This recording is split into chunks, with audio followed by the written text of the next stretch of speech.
Hello, students. Today we will be reading Robin Hood, Chapter 12, How the Outlaws Shot in King Harry's Tournament.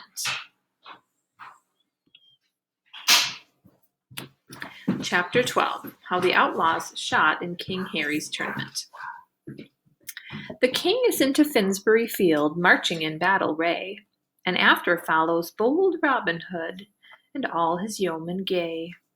And that is our little ballad where the Robin Hood stories come from. The morning of the great archery contest brought a fever of impatience to every citizen of London. All the surrounding country folk were awake early and began to make their way to Finsbury Field, a broad stretch of practice ground near Moorfields. Around three sides of the field, tier upon tier of seats were erected for the spectators. So, in other words, lots of rows of seats were set up, sort of like bleachers. With the royal boxes and booths for the nobility and gentry in the center. So in the very center of the field is where the important guests will sit. Down along one end were pitched gaily colored tents for the different bands of king's archers. So try to get a picture in your mind of this. Try to visualize. So on one end of the field, there are all these brightly colored tents for the different bands or the different groups of the king's archers. There were 10 of these bands, each containing a score of men headed by a captain. So today there were 10 pavilions, each flying the royal arms in vari-colored pennants, which fluttered in the fresh morning breeze. So these banners for each of the different groups, each of the different bands. Each captain's flag was of a peculiar color and device. And we can see there in the little circle picture, a device is the design or emblem that identified a person or family, a coat of arms. Ooh, we know about coats of arms. First came the royal purple streamer of Tepus, bow-bearer to the king, and esteemed as the finest archer in all England. So Tepus is esteemed. He is honored, respected, held highly as the best archer in England. Then came the yellow of Clifton of Buckinghamshire, and the blue of Gilbert of the White Hand, who was famous in Nottinghamshire, and the green of Elwyn the Welshman, and the white of Robert of Cloudsdale, and after them 5 other captains of bands, each a man of proved skill. As the queen had said, the king was extremely proud of his archers, and held this tournament to show their skill, and perhaps to recruit their forces. The tiers of seats filled early, and the merry chatter of the people hummed like bees in a hive. Ooh, simile. In and out among the seats went hawkers selling small pennants to correspond with the rival tents. So these are kind of like vendors, people selling things. Other vendors of pies and small cakes and cider also did a pretty business. So eager had some of the people been to get good seats that they had rushed away from home without their breakfast. So it's very festive atmosphere, very lots of colors with the different tents and banners and pennants, and then there's food being sold. Kind of reminds me of like being at a sporting event or like a baseball game. Suddenly the gates at the far end opened wide, and a rider in scarlet and gold, mounted upon a white horse, rode in blowing lustily upon the trumpet, and behind him came 6 flag-bearers riding abreast. The people rose with a mighty cheer as King Harry entered the arena. He rode a fine white charger, and that would be a horse, and he was dressed in a rich dark suit of velvet with satin and gold facings. His hat had a long curling ostrich plume of pure white, and he lifted it graciously to answer to the shouts of the people. By his side rode Queen Eleanor, while immediately behind them came Prince Richard and Prince John, each in knightly coats of mail and helmets. Lords and ladies of the realm followed, and finally the 10 companies of archers, whose progress round the field was greeted with hardly less applause than that given the king himself. The king and queen dismounted from their steeds, climbed the steps of the royal box, and seated themselves upon 2 thrones, decked with purple and gold trappings, and a platform sheltered by striped canvas. The herald rose, and the clear note of his trumpet hushed the crowd to silence. The archers ranged themselves in 2 long rows on each side of the lists. while their captains, as a special mark of favor, stood near the royal box. "Come, Tepus," said the king. "Come, measure me out this line. How long our mark must be?" "What is the reward?" then asked the queen. "For first prize we have offered a purse containing 40 gold pounds," answered the king. "For second, a purse containing 40 silver pennies, and for the third, a silver bugle inlaid with gold. Moreover, if the king's companies keep these prizes, the winning companies shall have first 2 casks of Rhine wine, second 2 casks of English beer, and third 5 fat harts." And we can see over there, those are male deer. Oh, and I forgot that one. Lists. So in tournaments, a fenced area where knights on horseback charged each other and tried to knock his opponent from his horse with a lance. Hi, I'm making a video, sweetie. "Get a line of good length, Tepus," said the king, and set up the targets at 200 paces. It's going to walk 200, sort of like 200 feet, 200 paces. Tepus bowed low and set up 10 targets, each bearing the pennant of a different company, while the herald proclaimed the rules and prizes. The entries were open to all comers. Each man also of the king's archers would shoot 3 arrows at the target bearing the colors of his band, until the best bowman in each band was chosen. These 10 archers would then enter a contest for an open target, 3 shots apiece, and at that time any other bowman could try his skill. The result at the open targets would decide the tournament. Then the archers waved their bows aloft and faced their respective targets. The shooting now began at all the targets at once, and the crowd had so much to watch that they forgot to shout. Besides, silence was commanded during the shooting. The full score of men shot 3 times at each target, and then 3 times again to decide a tie. For more than once, the arrow shot by one man would be split wide open by the archer who shot next. Every man's arrow bore his number to ease the counting, and they were so close at the end of a round that the target looked like a big bristle hairbrush. So you can kind of imagine what the target looked like with all these arrows coming out of it. At last, the company targets were decided, and Tepus, as expected, led the score, having made 6 exact centers in a row. Gilbert of the White Hand followed with 5, and Clifton with 4. 2 other captains had touched their center 4 times. In the other companies, it so happened that the captains had been outshot by some of the men under them. The winners then saluted the king and queen and withdrew to rest and changed their bowstrings for the keenest contest of all. A new target, the open one, was set up at 250 paces. On the order of the king, the herald announced that the open target was to be shot at to decide the title of the best archer in all England. I'm making a video, sweetie. No, not now. And any man there might try for it. But the previous shooting had been so keen that many yeomen who had come to enter the contest now would not do so, and only a dozen men stepped forward to give their names. These must be hardy men to pit themselves against my archers, said the king. Do you think your 10 fellows are the best bowmen in England? Asked the queen. Aye, and in all the world beside. Do you think your 10 fellows are the best bowmen in England? Asked the queen. Aye, and all the world besides, answered the king.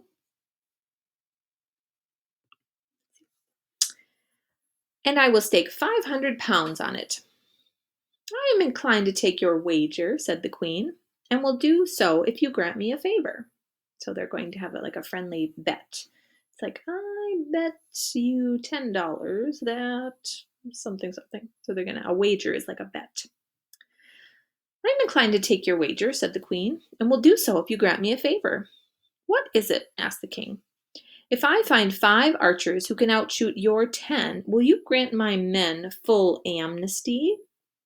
An amnesty is like forgiveness or pardon. In other words, if you grant someone amnesty, it's like you sort of say that they are forgiven, that they are pardoned for any wrongdoings. Any crimes that they've committed or anything will be forgiven.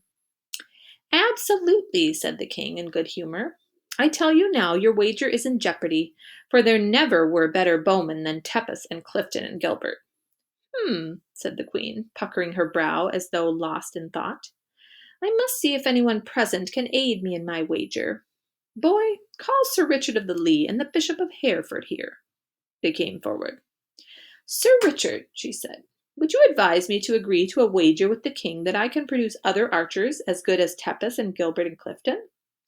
Nay, your majesty, he said, bending his knee. None present can match them, though, he added, dropping his voice. I have heard of some who hide in Sherwood Forest who could show them strange targets. The queen smiled and dismissed him. My lord Bishop of Hereford, she said, would you advance a sum to support my wager against the king? In other words, could I borrow a few dollars? Nay, your majesty, said the fat bishop. If you pardon me, I'd not put down a penny on such a bet, for the king's archers have no peers. In other words, no one can match them. But suppose I found men whom you knew to be masters at archery, she insisted. Would you not back them? I have heard that there are such men round Nottingham and Plympton. The bishop glanced nervously around, as if half expecting to see Robin Hood's men standing near, then turned to find the queen looking at him with amusement lurking in her eyes. The story of Allan a Dale's wedding must have preceded me, he thought regretfully. Aloud, he said, resolved to face it out. Your majesty, such tales are exaggerated. If you pardon me, I will add to the king's wager that his men are invincible. As you please, replied the queen. How much? Here is my purse, said the bishop uneasily. It contains nearly 100 pounds. I'll take it at even money, she said, dismissing him. And your majesty, said the queen, turning to the king, I accept your wager of 500 pounds. Very good, said the king, laughing as though it were great fun. But why do you take such interest in the sport of a sudden? It's like, why do you care now? As I have said, I have found 5 men whom I will pit against any you may produce. Then we will try their skill, said the king. First let us decide this open target, and then match the 5 best at it against your mysterious champions. Agreed, said the queen. She signaled to Maid Marian to step forward from a nearby booth, where she sat with other ladies-in-waiting and whispered something in her ear. Marian curtsied and withdrew. So she sort of bowed and left. The 10 winning archers from the king's bands came forward, and with them stood 12 men from the open lists. Again the crowd was stilled, and every eye hung upon the speeding shafts. Slowly but skillfully each man shot, and as his shaft struck in the inner ring, a deep breath broke from the crowd, like the sound of the wind upon the seashore. Gilbert of the White Hand led the shooting, and it was only by the space of a hair's breadth on the line that Tepus tied his score. Elwyn, the Welshman, took 3rd place. One of the private archers named Geoffrey came in 4th, while Clifton must content himself with 5th. The men from the open lists shot fairly true, but nervousness brought their undoing. So they were a little nervous, so it made them maybe not shoot quite so well. The herald then came forward again, and instead of announcing the prize winners, proclaimed that there was to be another contest. 2 men had tied for 1st place, the king had declared, and the 3 others were entitled to honors. Now all these 5 were to shoot again, and they were to be matched against 5 others of the queen's choosing, men who had not yet shot that day. A thrill of astonishment and excitement swept through the arena.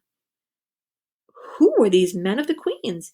Was on every lip. The hubbub of voices grew intense, and in the midst of it all, the gate at the far end of the field opened and 5 men entered, escorting a lady on horseback across the arena up to the royal box.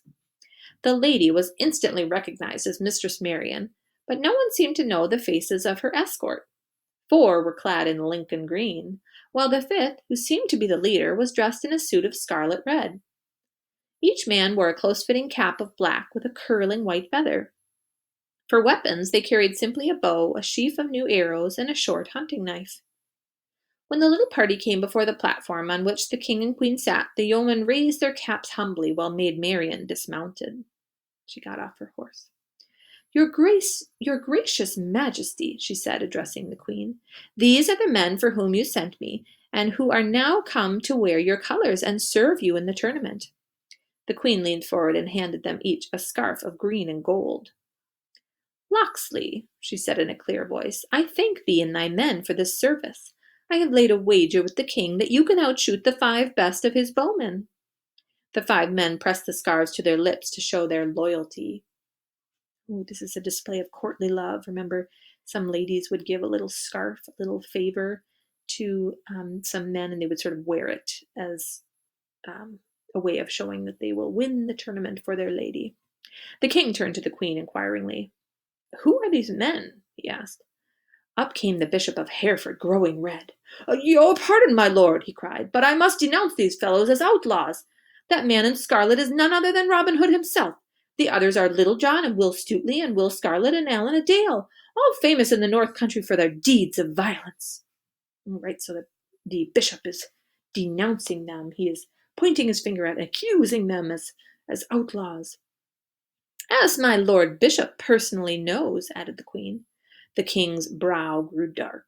The name Robin Hood was well known to every man there. Is this true? He demanded sternly.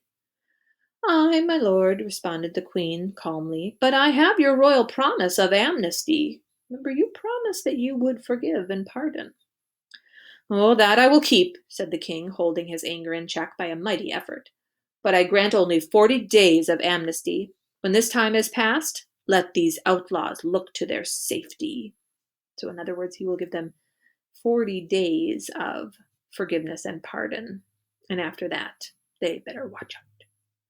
Then, turning to his 5 victorious archers who had drawn near, he added, You have heard, my men, how I have a wager with the queen upon your skill. Now here are men of her choosing. Look well to it, Gilbert and Tepus and Geoffrey and Elwood and Clifton. If you outshoot these knaves, ooh, that's like a scoundrel, a naughty person. If you outshoot these knaves, I will fill your caps with silver pennies. I, and knight the man who stands first. Ooh, so the winner gets to become a knight. But if you lose, I must give the prizes to Robin Hood and his men, according to my royal word. Robin Hood and his men!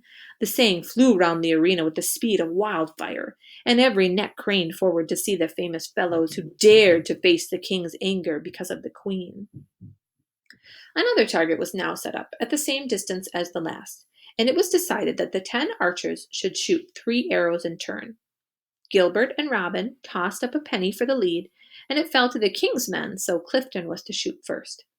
He planted his feet firmly and licked his fingers before plucking the string, for he was determined to better the score he had earlier, and in truth he did so. His shaft sped true and landed on the black bull's-eye, even though not in the exact center. Again he shot, and again he hit the black on the opposite ring. The 3rd shaft swerved downward and hit in the 2nd ring. Nonetheless, a general cry went up. This was the best shooting Clifton had done that day. Will Scarlet was chosen to follow him. He now took his place and carefully chose 3 arrows. Careful, cousin, said Robin in a low tone. He has left wide space at the center for all of your darts. But Robin gave Will the wrong caution. Too much care spoiled his aim. His first arrow flew wide and lodged in the 2nd ring, even farther away than Clifton's worse shot. I beg your pardon, cousin, said Robin. Let go of your string before it sticks to your fingers. And Will loosened his next 2 shafts as freely as if they flew along a Sherwood glade. Each struck the bull's-eye, and one even nearer the center than his rival's mark. But the total score was still in favor of Clifton. At this, Will Scarlet bit his lip, but said no word, while the crowd shouted and waved yellow flags for joy that the king's man had overcome the outlaw. They knew also that this demonstration would please the king. So this first round between Clifton and Will Scarlet, Clifton is the one who kind of won that round. The target was now cleared for the next 2 contestants, Geoffrey and Allan a Dale. Geoffrey had shot many good shafts that day, but each of his 3 shots, though well placed around the rim of the bull's-eye, yet allowed space for Allan to graze within. Allan's shooting, moreover, was so prettily done that he was heartily applauded, the ladies leading in the clapping. Now, there had long been a friendly rivalry in Robin Hood's band as to who was the best shot after Robin himself. 2nd place lay between Little John and Stutely, and neither wished to yield to the other. So today they looked narrowly at their leader to see who should shoot third. Robin read their faces at a glance, and, laughing merrily, broke off 2 straws and held them out. The long straw goes next, he decided. Stuteley drew it. Elwyn, the Welshman, preceded him, and his score was no better than Geoffrey's, but Stuteley failed to profit by it. His failing at archery had always been haste and carelessness. Today these were increased by a certain moodiness that Little John had outranked him. So his first 2 shafts flew swiftly, one after the other, to places outside the Welshman's mark. "Man, man," cried Robin, "you forget the honour of the Queen and of Sherwood." "I ask your pardon, master," said Will humbly, and as he spoke he let his last shaft fly. It whistled down the course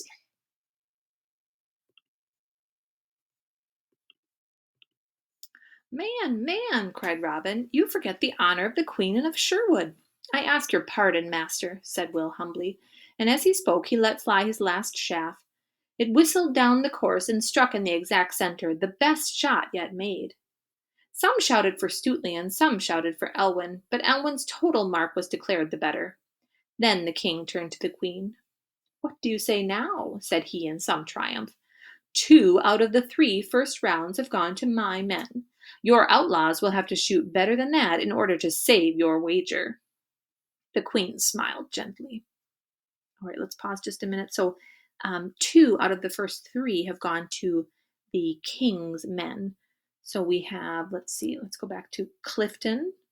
He was the first one to win.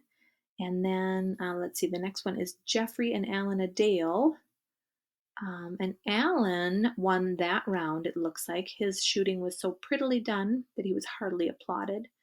And this next one goes to Geoffrey. All right. "Yes, my lord," she said, "but the 2 who are left are able to do the shooting. I still have Little John and Robin Hood. And you forget, my lady, that I still have Tepus and Gilbert." So each awaited the next rounds in silent eagerness. Tepus was chosen to go next, and he fell into the same error as Will Scarlet.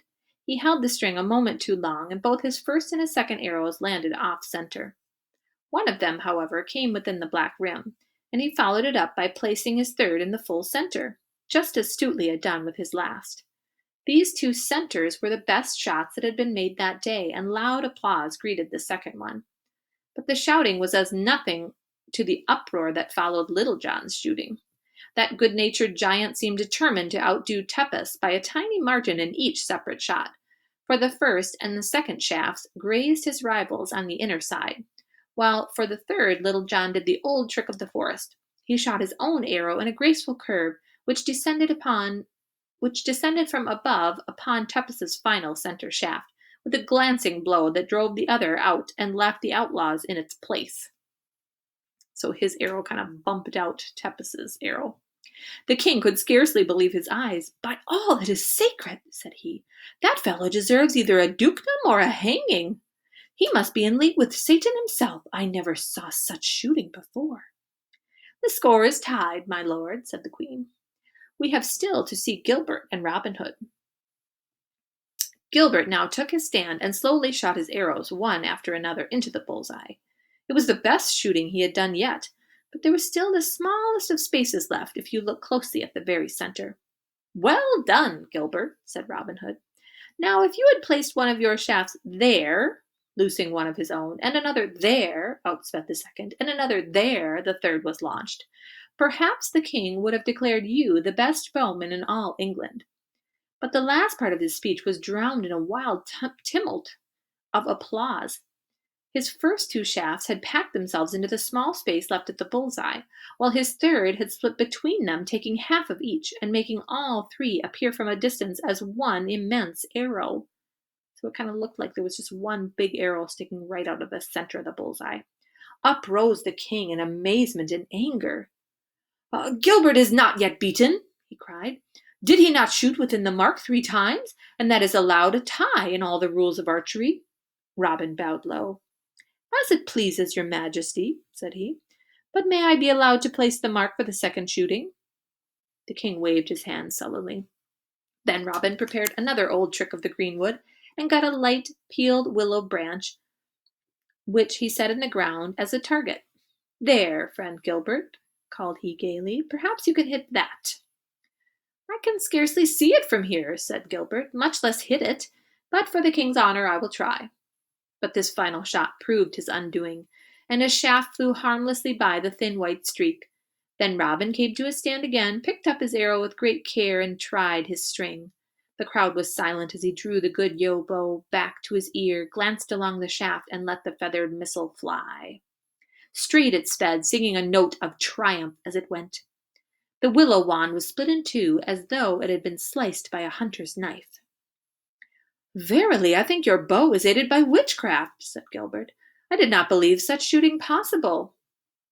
"You should come see our merry lads in the greenwood," answered Robin lightly. "Willow wands do not grow on the cobblestones of London."